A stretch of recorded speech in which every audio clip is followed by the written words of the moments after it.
आपल्या महाराष्ट्रात छत्रपती संभाजीनगर जिल्ह्यात एक असं गाव आहे ज्या गावात 500 वर्षांपासून एकही लग्न पार पडलं नाही।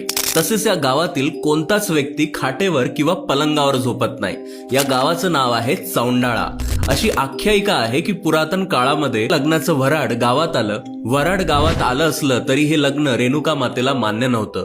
या कारणामुळे रेणुका मातेचा कोप झाला आणि लग्नासाठी आलेल्या संपूर्ण वऱ्हाडाचं रूपांतर दगडात झालं। या आख्यायिकेनुसार आज गावाच्या आजूबाजूला हजारोच्या संख्येनं गोलाकाराच्या शिळा आहेत। या गावात रेणुका देवीचं मंदिर आहे। हे मंदिर माहूरच्या रेणुका देवीचं उपपीठ म्हणून ओळखलं जातं।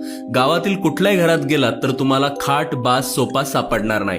त्याचप्रमाणे गावात दुमजली घरही सापडणार नाही, कारण मंदिरापेक्षा उंच दुसरं काही नसावं अशी आख्यायिका आहे।